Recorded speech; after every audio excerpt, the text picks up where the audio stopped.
Merci, Monsieur le Président. Désolé, j'ai eu un problème de connexion. Merci aux intervenants. J'associe à ma question mon collègue Philippe Bertha, avec d'abord une question pour le professeur Barry Sinoussi concernant CARE, qui est constitué d'experts scientifiques et qui a pour mission de centraliser les propositions émanant de scientifiques ou d'industriels dans les aspects diagnostiques, thérapeutiques, mais aussi numériques, allant jusqu'à l'intelligence artificielle. Si tel est le cas et si vous confirmez bien que cela va jusqu'à l'intelligence artificielle, comment et avec quel délai garantissez-vous une réponse, dans un premier temps, de bonne réception, puis éventuellement de prise en considération?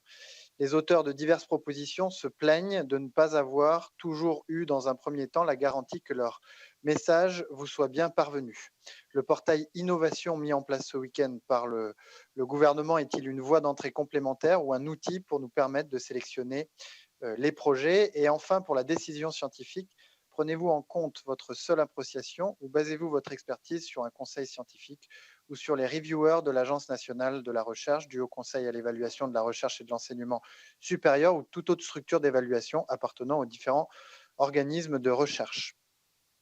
Une question pour le professeur Denfer relatif à l'Institut Pasteur. L'un des points forts de votre institut réside dans la force de ses centres avancés aux quatre coins du monde, en particulier dans les pays en voie de développement. On note ainsi l'existence de l'Institut Pasteur au Laos, à quelques centaines de kilomètres de la frontière chinoise. C'est donc un centre avancé pour l'étude des coronavirus. Pourtant, la faiblesse de ses moyens, l'absence de virologues sur le terrain jusqu'en novembre 2019 ont été dénoncés. Est-ce que vous pourriez commenter cela? Et par ailleurs, des essais de sérothérapie basés sur les transferts d'anticorps issus de patients asymptomatiques ou en voie de guérison ont été mis en route. Avez-vous des premiers résultats? Enfin, votre institut doit décerner des avis validants pour des diagnostics sérologiques qui, en complément des diagnostics viraux, seront si utiles dans la phase de déconfinement. Où en sommes-nous? L'industrialisation à grande échelle sera-t-elle possible rapidement? Mais je crois que sur ce dernier point, vous avez déjà apporté un certain nombre d'éléments de réponse. Je vous remercie. Pour répondre à vos questions spécifiques sur l'action de l'Institut Pasteur dans le RIP, dans le réseau, l'action du réseau international des instituts Pasteur et spécifiquement l'Institut Pasteur localisé au Laos, il s'agit d'un institut qui a été créé il y a une dizaine d'années et je peux dire que c'est un institut qui fait un travail remarquable, en particulier dans ce domaine de la compréhension écologique et épidémiologique des épidémies dues au coronavirus. Donc, il y a eu des questions d'effectifs qui ont été liées aux évolutions budgétaires. Nous y travaillons avec le ministère des Affaires étrangères et nous espérons trouver des solutions pour ces problématiques de personnel. Nous avons d'importants projets avec l'IP Laos, Shanghai, l'AFD et la Fondation Mérieux. Et nous avons actuellement tout un travail sur la surveillance des virus émergents au niveau du Laos, dans le cadre des projets que je mentionnais dans mon introduction, qui ont été financés par l'Institut Pasteur dans le cadre de notre réseau international. Il y a en particulier un projet qui a pour objectif de comprendre la dynamique des coronavirus au Laos, au Vietnam, en Chine, pour être en meilleure position d'évaluer l'émergence de nouveaux virus et d'être capable de peut-être détecter de façon plus précoce des poussées épidémiques. Écoutez, dans notre comité, on a un des membres qui est expert dans ce domaine de l'intelligence artificielle, donc on se repose beaucoup sur lui.